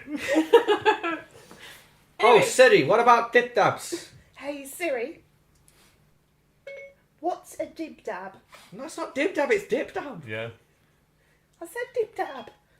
There's a Wikipedia article about it. Would you like me to read it to you? Yes. Yes. Dave. Hello. Dave might be wrong. Is it the other way around? It's a children's program on CBeebies Oh. in which a trauma line creates. No, No, it's not no. Siri. Right, no. that's a dip dab. We were wrong. Yeah? Oh Yeah, I'm right. We're talking You were absolutely we're wrong. talking about double dips. We're talking about double dips. That's That's the why word it's dip. so similar. Wait, is dip dab even? Is Double it actually? dip, yeah, there, look. Guys, No, wait. Guys, don't even try and justify it. We I'm were not. right. I'm not. We were I'm going right. further. Is that where we got dip from? Is it in fact dib? In dib dab. Dib dab. It is. Oh, Dip no. dab. Okay. Okay. Okay. It's easy. We now. need to compromise on that point, but Dip on the dab more important point, just we looks were like wrong. icing sugar. Double dip was sherbet. Right, so It's I'll- both sherbet. They're both Wait, sherbet. so is a dip dab just icing sugar? It looks like it on this Yeah. picture, but it's sherbet. Okay. It's like a it's a finer Should I sherbet. say? Okay, so dip dab is superior then So because you had one the other week. the yeah, double I dip forgot what swizzle it stick. was. Imagine if he'd done in the movie Yeah. like a dip dab, but with the sparkly stuff, and you dip a lolly in that. Yeah. That's very cultural though. Like you don't think everyone. no, they I don't would have like they that. don't have double dip in I America. Don't- when don't I snort was little, sherbet. they still did the sweetie cigarettes and stuff. I had them. Oh, I want some of them. What did I watch recently where that was like a character trait? They had Yeah, I that didn't. smoking on the front and stuff, didn't they? Yeah. Oh, it's in Batman. It's in the current Batman. He's got like candy cigarettes, hasn't he? Oh, right. Because Commissioner Gordon's given up smoking. I didn't know that. Yeah, he's got like It's a candy bit my crisp. God. Is that yours? And I remember That's loving it. all I Like, need. I It guess- was resting on Abby for ages and then Was she it? stood up. Oh, sorry, I've made a mess. Yeah. No. I was adamant that in the film, Yeah. last time I watched it, that he was dressed in green before he became Santa Claus. But he wasn't. He was dressed in all browns, wasn't he? That's right, but he was dressed in green after he became Santa Claus. But yeah, they did have like a green costume. They Which had a I green liked, costume. because as a lot of us know, Coca-Cola changed him to red, and he was green before that. But do you know why that is? Go on. It's because green is a colour in, and this is going back to my teachings in medieval literature. Yeah. So for all of you Chaucer buffs out there, I think Yeah. Oh. Reflections in medieval literature. I did an English degree. I've Not very well, did? but I did do an English degree. I know about some literature stuff, but Chaucer is not one of them. Well, just medieval literature. Basically, in that kind of time period, green is like a colour associated with. Mist. Green is a colour Green is a colour associated with. associated with not only nature but natural, like pagan faiths and magic, Right. but not in a good way. Right. So red is a colour for like religion and the church, and it's good. But green is Okay. bad. The devil is green. Yeah. Not traditionally. No, red. yeah, you see, this is. I don't buy the thing that Coca-Cola changed in red. I realise that their advertisement made that image popular, but like, he was already a bishop in, where is it? Finland, or where is it? There's various versions of Santa, isn't there, where Like he's essentially a bishop and he's got Like a the saint. triangular bishop Yeah. hat thing. Not triangular, whatever shape that is. A bishop hat shape. Hat shape. Yeah. And he presumably has a red cloak. In the It's like context half an of this, almond. What's half an almond? A bishop's hat. I suppose it is. nice. But in this film, they at least reference the fact of the green to red, Yeah. which is nice. And then They said especially it in a film, didn't suit him, and then they made him a green costume anyway. I was in a like, film where Coca-Cola is heavily advertised as well. yeah. Yeah. So like, It's true. it's there. There's the link, Yeah. whether it happened or not. But I always like. Well, they definitely. Coca-Cola did popularise the the holidays are coming picture is almost the one Oh, they used yeah. in the old days. I think it's older than we think, that picture. I remember when it was exciting that the Coke truck was in town once. Oh, They still had do that. It. They still do Mm, it. They so- they parked it one Christmas underneath the Arndale, the food Yeah. court. They parked it under there. Oh yeah. And people would take photos by it, like, wow, yeah. it's the Coca-Cola Holidays are truck. coming. It's about as exciting as seeing a Christmas! sleigh. I like that the first two names in the film were Anya and Elsa. I Yes. just thought I'd mention Yeah? that. Yeah, I don't know if that's a coincidence, but it'd be pretty cool if the Frozen makers had seen it. Well, Yeah, I but mean, isn't the she- name's from the same part of the world. wasn't Yeah. it? Yeah. So, Yeah, but isn't it Anna in Frozen?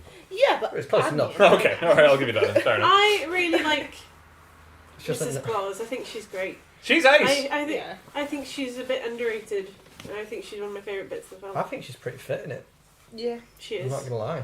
I really like the. I just like the bit where she sees him in the coat for the first time, and she's just like, "Whoa." She's completely genuine, isn't she? Yeah. This is one of the she's things. really This sweet. is one of the things I really like about it. I think maybe one of the reasons why this particular film, like, I latched onto it, whereas I saw loads of Santa films when I was a kid, is that everyone in it, except John Lithgow, but that's a good thing, is like acting fairly. Like, I mean, not all of the elves are. They're just sort of clowning around in the background, but like Santa is he's like lovely. genuine in it, and Anya's 100%. She's more genuine than he is. Like, you actually get the sense that, like, they've been married for decades. Yeah. I'd love a hug off her. She just looks like she'd give the best. If you hugs. give extra kisses, you get bigger bigger hugs. And some of us are under the impression that Mrs. Claus was a little bit loose. Oh no. Well, Well, it's that's- in my mind. I'd like to think that You've got a chance, Charles invented his pal. own me and him have a headcanon already. chance.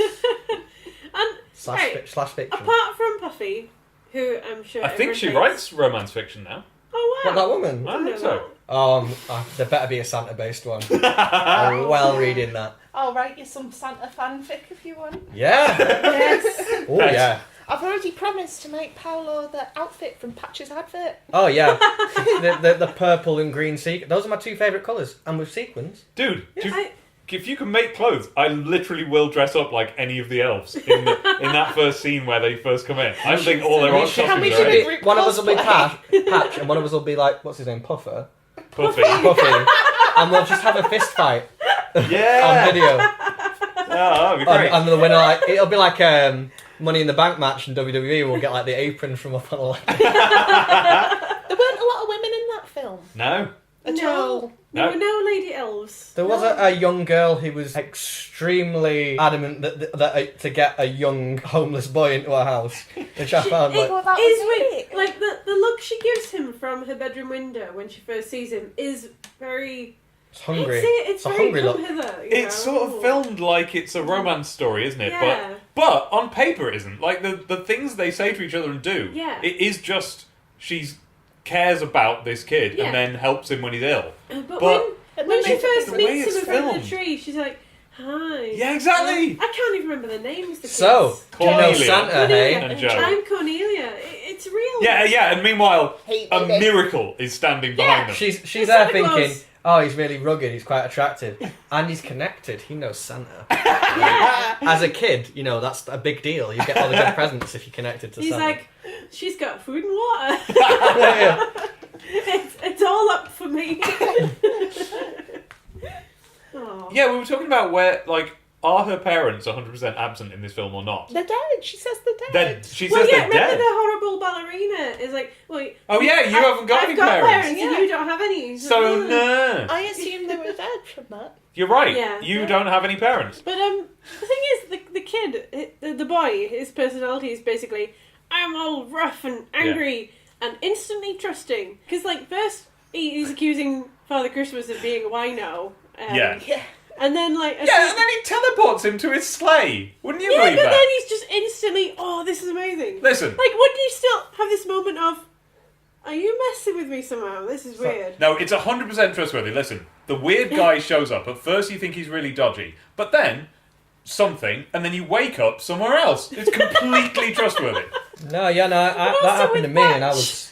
was fine with it. Yeah. And he went on a wild adventure with Father Christmas, Also, when presumably. he meets Patch, first he goes through his throat. You see his Yeah. hands go up He to jumps his right for his throat. He really- calls him a dummy, stupid idiot, stink-faced creep. And he jumps for his neck, yeah. I know that line. Yeah. You can see the wound in Patch's eyes, like, oh, Yeah. never have I ever been called. But all he has to say is, oh, this is a model of me. Let's go get in my flying car. Just and hold the it kid up to his face like, instantly bezies with him. Yeah, good point. I right never thought of away. that. But, right, to be fair on him, again, he had a flying car. Did have a flying car. I love that flying car. Yeah. But I was thinking, look, this kid's had this model of what is Patch, what is the exact likeness of Patch for over a year now, right? Yeah. And he didn't recognise Patch when he saw him.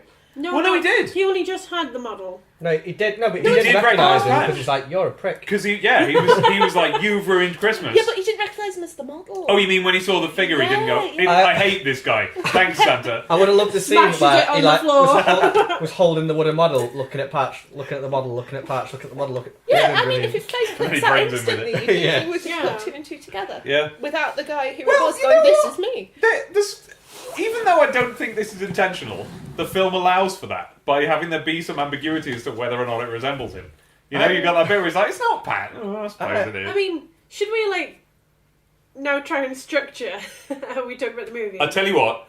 How about I tell you about the extent the Extended How about I tell you that universe. the extended universe of Santa Yes. Claus movie. Yeah, this is What something we need was to- what was it where I was like, yes, that is canon, and I'll tell you about it at the Oh, end. wasn't it something about father? Someone was. Oh, the elf, the elder elf. The wise old elf Yeah. was. Now I could be getting my details wrong because it's been a while, but I think that what I Remember, said was don't that mix he is. it up with your own. Yeah, I know. Fanfic. Exactly the thing. I've written that much fanfic of this film. Have you actually? That's what the Santa stories are. Oh, Wiggle Heat. Yeah, it's like Yeah. it's like a it's not We'll put it's it on not a bit. sincere fanfic. It's not me writing fanfics of that. Right. It's me writing my own Don't- Christmas stories, don't try which to excuse happen it. to all be entirely built out of references to this film. And yes, as time went on, it became quite sincere. Yeah. So what I said was that the wise old elf, played by Burgess Meredith, the Penguin, was the first elf What in the Adam West series. He was the Penguin. is? Oh shit! That's the second time your mind's been blown with. This is the thing, like, everyone in this is someone somewhere. Like, for example, one of the That's how elves. film works. One of the. That's true. One of the elves, and I'm drawing a blank on which one it is, but I think it's the elf who makes the coat. Like, I'd know him if I saw his face. Goober. Yeah, Goober. You know the bit where he's made the green one, and he's like, "What do you think?" And they're like, "Green's not his colour." Well, It is. that elf is Melvin Hayes, who was Sorry. Skeleton in Super Ted, and things like that. I Super used to Ted. be made to take Super Dead little Super Dead? What do you mean made to? Yeah. What do you mean? Who was the made bear to? streaks through the air? He doesn't streak through the air, does he? That's a different version. One of my- Shoots through the air like a piece of bread. That is the correct lyric.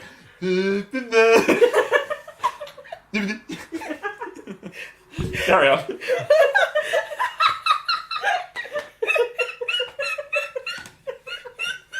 Sorry, I'm just going to put this Okay. dying donkey down. Dying reindeer. And now she's immortal. She's immortal. Right. Lives forever. Oh, In the right. North Pole. Oh, that'd be nice. Now these little, remember multivitamins you had as a kid? Yeah. So That's an I'd antigen. never take them. My mum used to get me the Super Ted ones because she thought those were the ones I'd take. But the reality Right. was I'd hide them under my tongue and place them around the house. I did that as well. Did you? But I was way less subtle about it.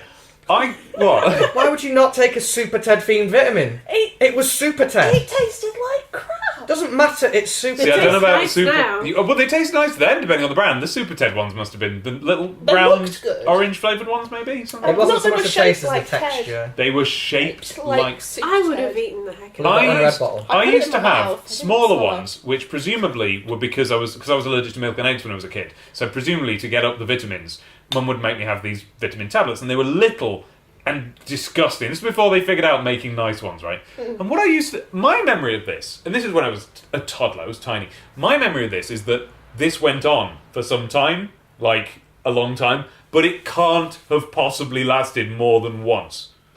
Let's have a look. She happened to have a photo of one. Yeah, that's I used to have these, and I You loved had them. Super Teds. And they came in Why have this you got a little photo of bottle. one? I just googled Yeah, it. that's- Oh, I That's thought the it was bottle. your hand That's the or bottle. something. There's a blue one and a red one. Technology. Right. Here's what I used to do. I used to get my little tablet and I used to say, all right, Mum, I'll just have my tablet, but just when you're not looking. I used to say that. And Mum would go, okay. Off you go. And I would be standing right next to the bin at this point.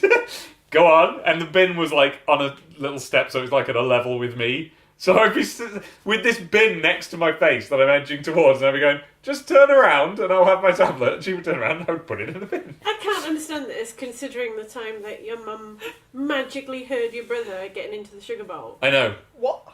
How small was your brother? No, not getting in. She means using a spoon to have some sugar. Yeah.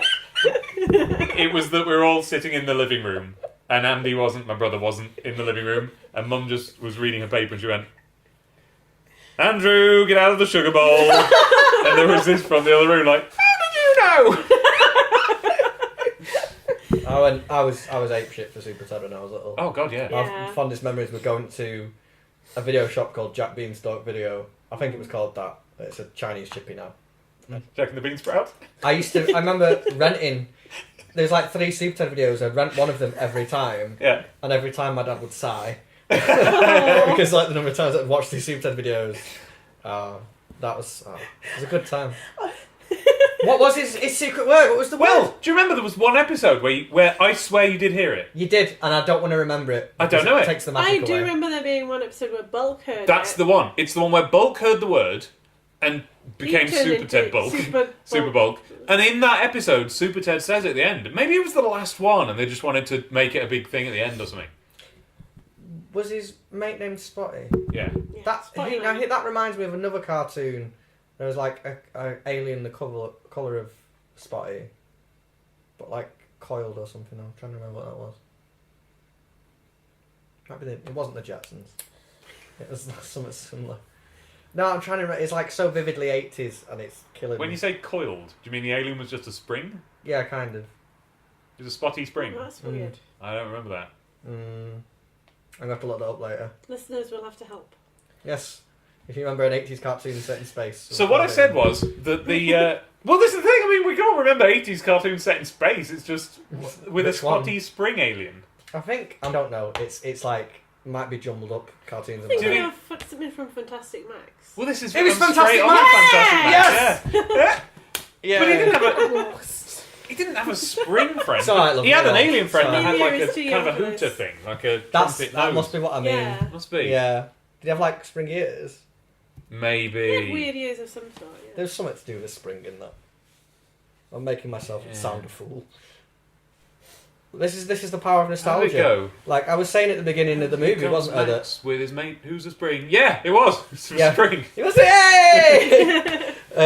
But like the same, Aww, Amelia looks so lost. the It's 'cause clashes she's- of it's 'cause nostalgia she's at the too beginning of this youthful. film because it's on Blu-ray and the clarity is perfect. Yeah. It detracted It from actually that detracts, film, doesn't it? like- I like that because it means that they can't take the nostalgia away from you because you can watch the film and it won't. You know how Disassociate. Yeah, like you're not like putting it on Blu-ray. It's just kind of a film.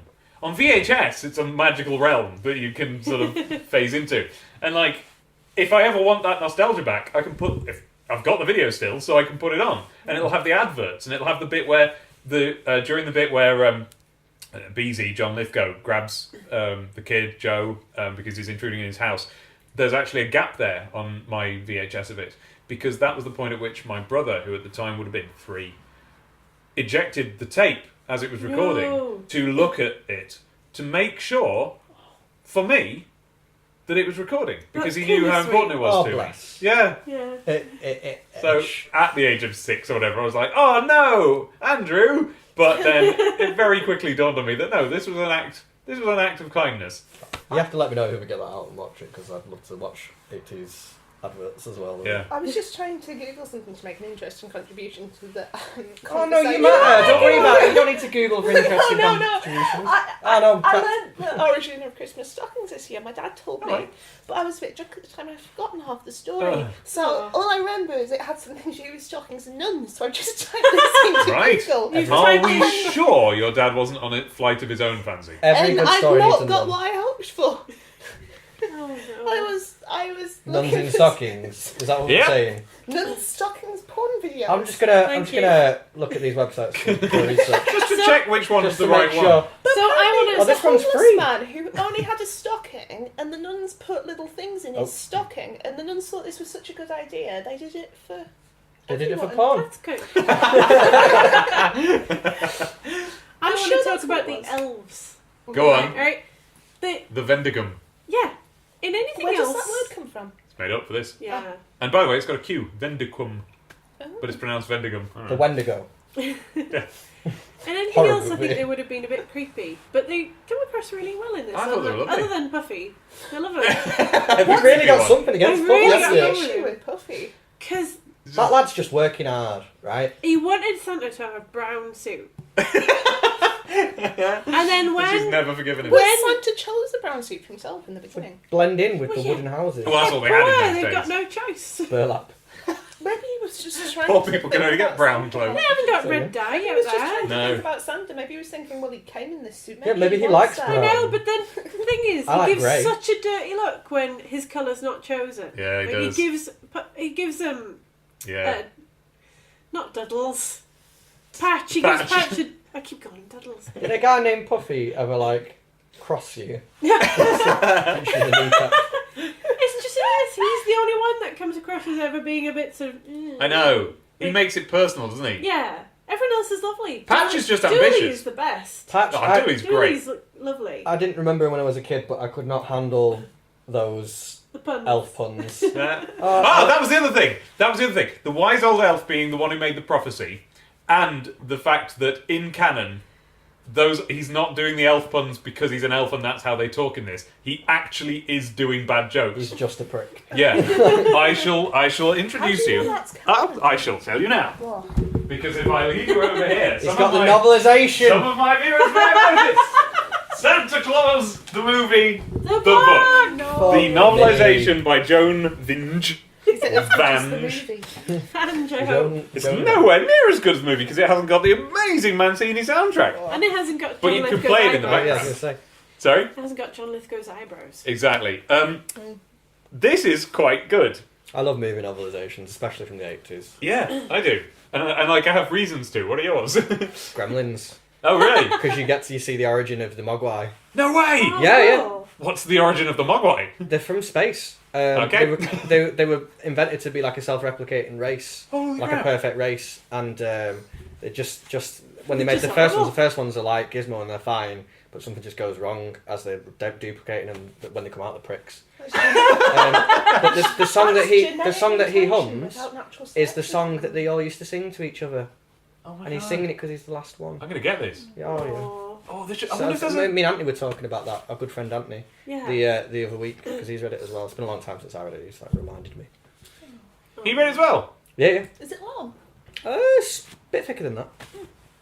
Also, Spaceballs, the novelisation. What? That doesn't make any I sense. don't know how I you don't can know. make a novelisation. Like, I've got it, Spaceballs but I've not read it. It's 100% camera tricks. Like, what's a novelisation about? I don't know. That's another one I've not seen. It's like, Ah. but it was literally a pot of jam! Exclamation mark. Do you- Novelizations are interesting to me because they were written before the film was made, usually, or like during. So they're based on the shooting script, or like, you know, whatever you call the screenplay that's up to date when they make the film. And so what you get is you get all the stuff they cut from the film because the writer never knows what's not going to make it in. And for some reason, I guess I'm just interested in like the level of freedom or not that the writer gets. You never know whether what they've embellished it with is stuff they made up or stuff that came from the writers or stuff they made up and then had cleared by the writers and is therefore now canon. And so like my two favourite examples of this are, of course, Star Wars, which is, you know, because Star Wars was very heavily edited after it was made, but like the book has everything in it that was going to go into the film, so there's all sorts of interesting stuff in there. And then Revenge of the Sith, which was a kind of a backwards version of the same process, whereby the writer, Matt Stover, basically took the screenplay and treated it as if it was his earliest and worst draft. And just completely rewrote and reimagined the entire thing and wrote a really good version of Revenge of the Sith. Oh, I've been Put waiting in for a all really good personality. version of Revenge of the Sith, so I'll have to read that. It's honestly one of my... I There's- love it, and I keep rereading it. There was a video game of Revenge of the Sith where you play as Anakin and kill a load of other Jedi, which was cracking, which is what the film should have been, instead of him just killing kids. In We're the- getting off track here. I In do the book, apologise, but- it completely makes sense why he turns to the dark side, and it's a long and gradual burn until he gets there. Like, when it happens, you're like, yeah, of course you turn to the dark side, so would I. It's great, it's a really good book. Anyway, in the Santa Claus the movie book, you do get a bit of background about the Vendigums. And I can't remember much of it now, perhaps I'll talk about it in the edited. Were they a self-replicating? That's race right, they from were space? designed to be a self-replicating perfect life form. And then, when they came out, they were pricks. What's his name? The one you don't like? Puffy. Puffy! It's quite nice. The only real bit that's worth bringing up that's like of note is a deleted scene in which, let me find it for you, hang on. I mean, Which- passages aren't highlighted in there, and that you haven't got little I know. fluorescent bits sticking. I'll tell you out the why. top. It's because it's in cracking condition. This Really is. I could have bought this fresh off the presses. I don't know who. I've never seen an 80s film novelisation in that good condition. I know. I don't know who I thought owned they this came off the before. presses looking like shit. Like, Like, there's not even a crease on the spine. It's impressive. I mean, I don't think it's been opened before I had it. Where is while it? you're looking, I will say that Yeah, please. I got so excited about Pacific Rim that I had to buy the novelisation because I heard that it explains some backstory of the other Jaeger pilots more. But then, as soon as I found out that in the end of it they kiss, I was like, I'm not reading that. And it's counter to the point of the film. Oh. What, you mean the giant robots kiss? Oh, if only. Oh, that sounded great. Abby. Watch that. What? She does like giant robots in love. She Does loves Abby? her robots. Don't no. Love your robots. Come on, where is it? Come on, Dave. Sorry about this. I'm kind of reading in the dark. While he's looking.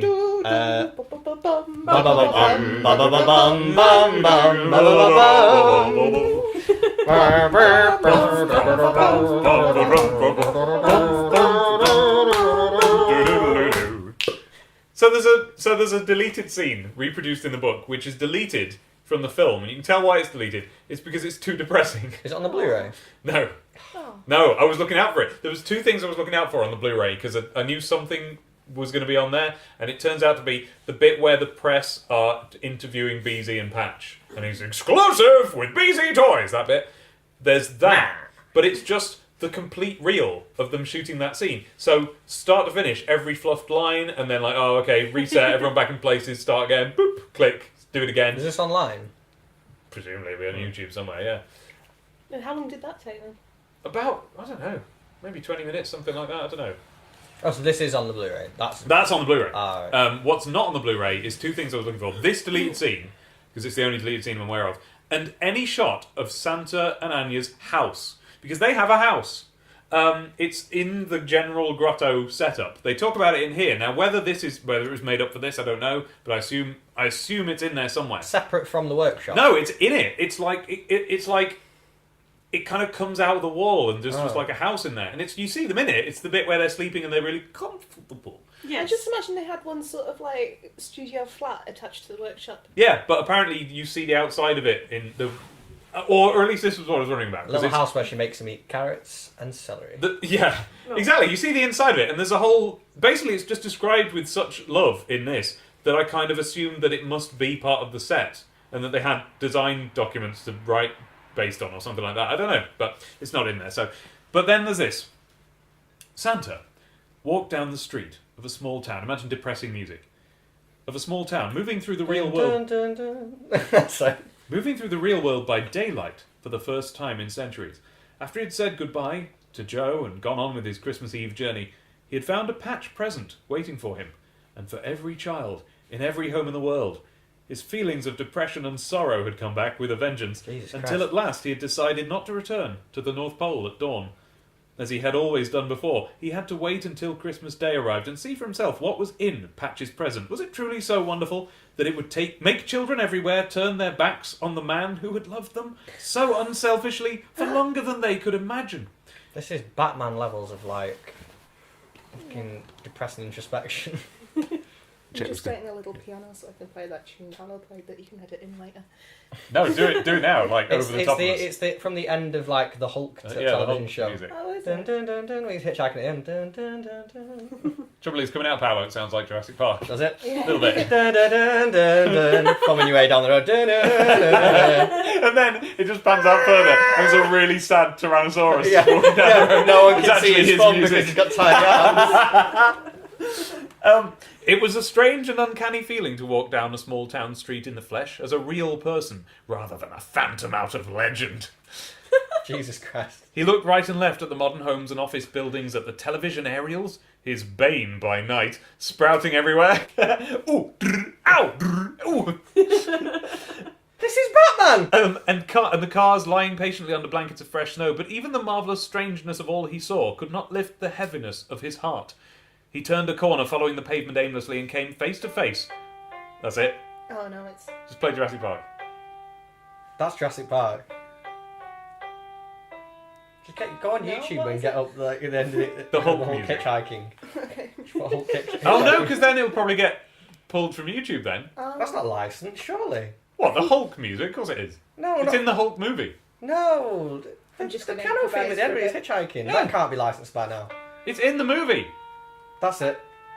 No, I'm just All right. improvising. That was Play something like that. Right.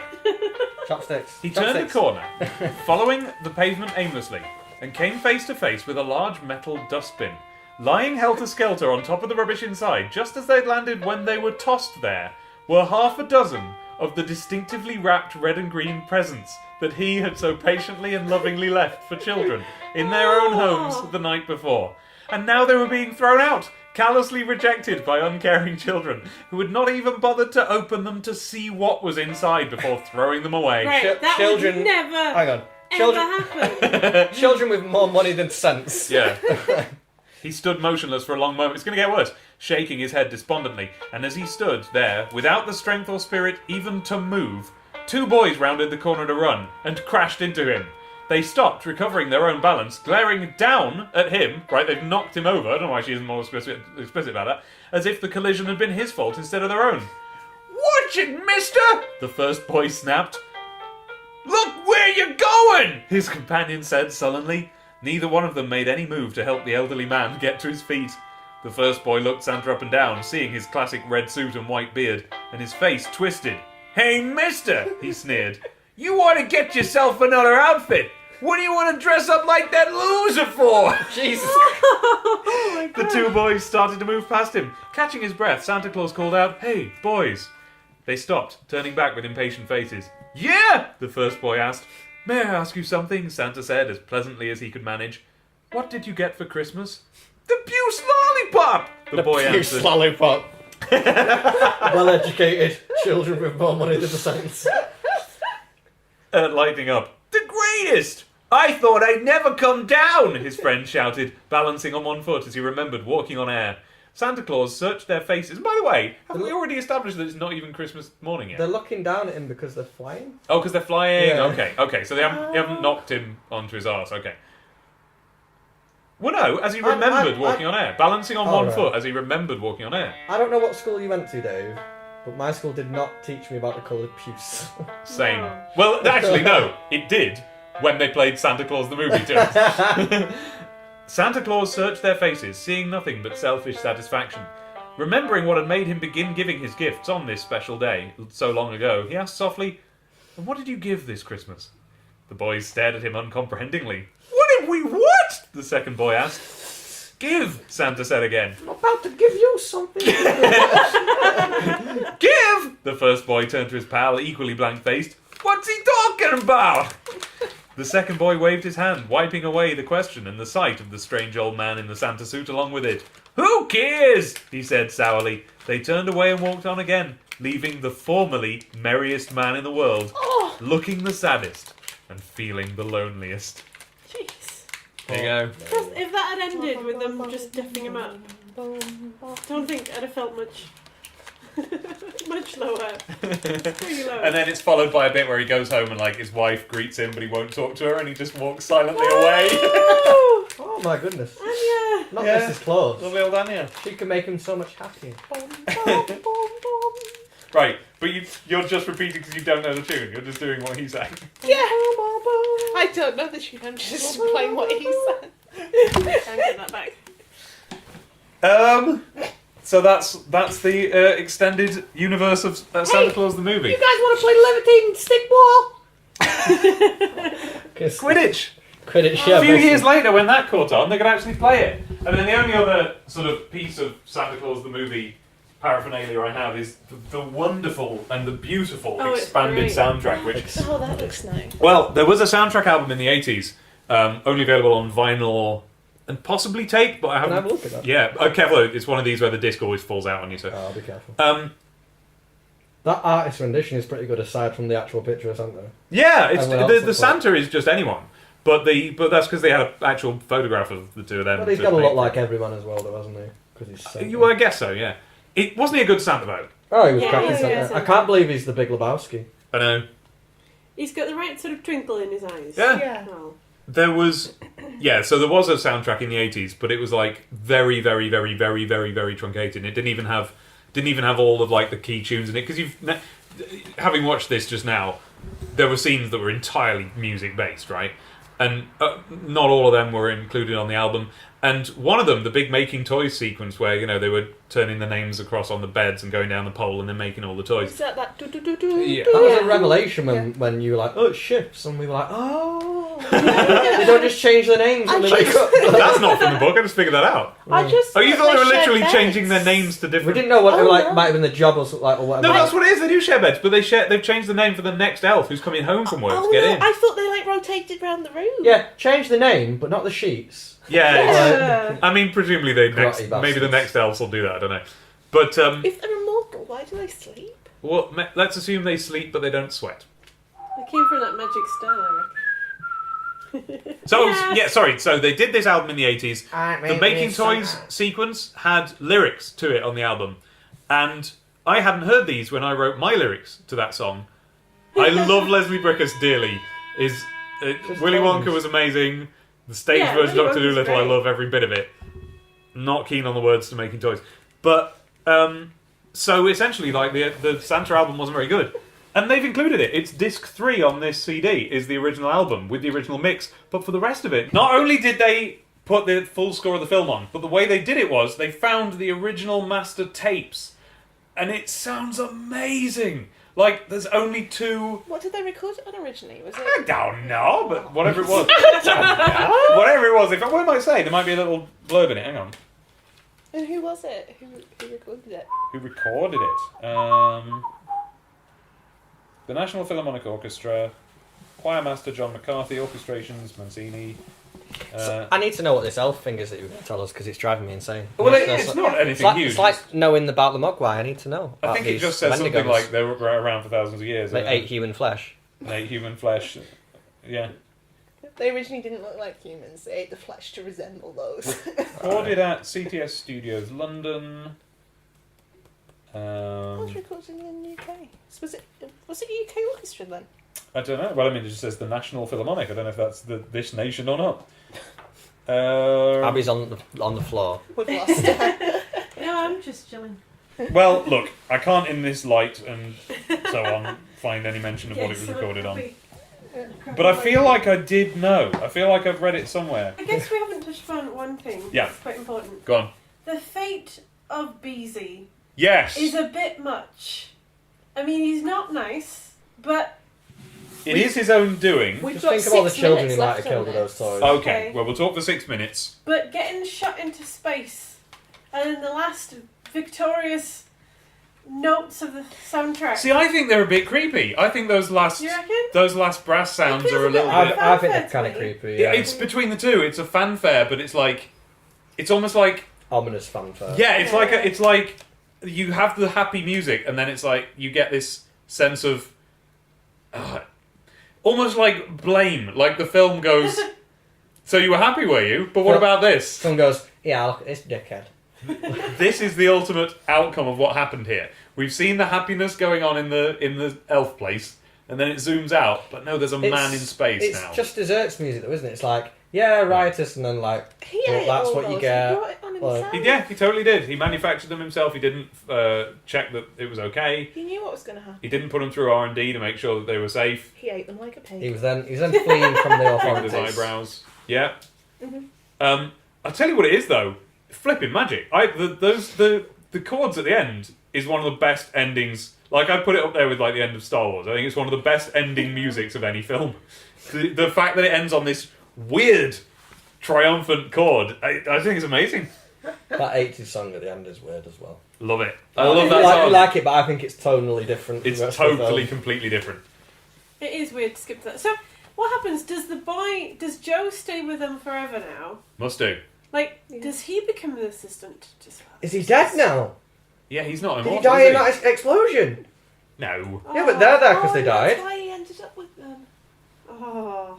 Okay, then yes. Oh. Well, when did Cornelius die? Cornelia. Cornelia. No, she's only there. Maybe they till- just stabbed her on the way She's there. only It's there- more convenient. It's like, it's See- better this way. She's only there till next Christmas. Oh, that's right. Everyone else is dead. This is a grim reading of this film. Oh. So we've got to wrap up because we've filled the time now. Yeah, to wrap up, everybody's dead. Yeah. It's Christmas. What? What are you peering at it for? I'm just checking along with 3 that. minutes. We've got 4 minutes. Okay. 4 minutes. So, how should we close this? No, just as a kid, I love that film now, but as a kid, it always left me with an odd feeling. Did it? You know, so because I'd always catch some of it on telly. It was Do you never know, one I fully always watched. thought I made you See watch bits. it, and that was the first time you'd seen it. Well, that was the first time I saw it all the way through. Right. But as a kid, I'd like to see the first half. Yeah. And then like go, this is weird. I think they died in the snow. Yeah.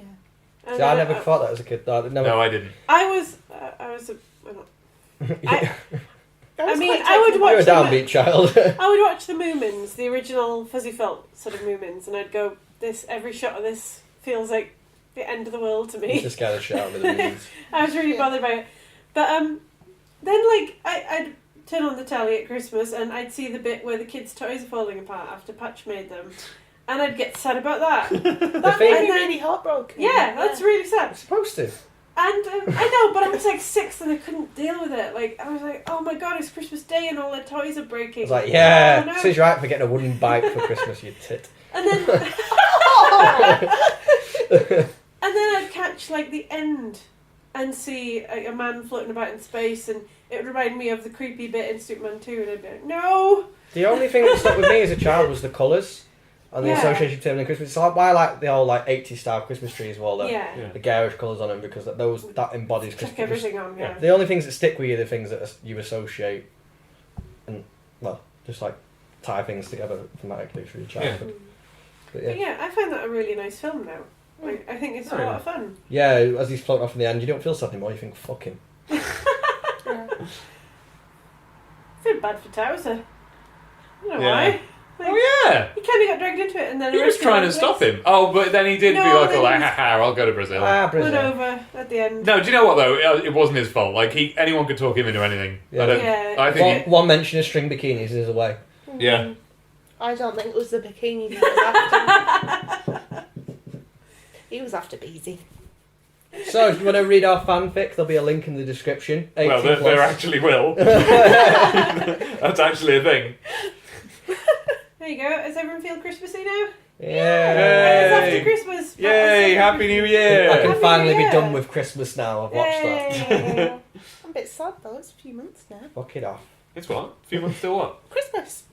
It is a few months till Christmas, Yeah. but Almost exactly 12. almost Sorry. exactly. The older you get, the faster it goes. Don't tell me Oh, you wee youngin. that. Oh. We wish you a Merry Christmas. Christmas. We wish you a Merry Christmas. We wish you a Merry Christmas and a Happy It's New already been Year. both of those things. Bye. Bye bye. Thank you for listening Bye. us talk absolute nonsense. Yes, It was and fun. for joining us on our Christmassy thing. And thanks to Dave and Ivy for having me in Paolo. Am I? Ah, it's lovely having you over. Yeah. This was nice. Eh.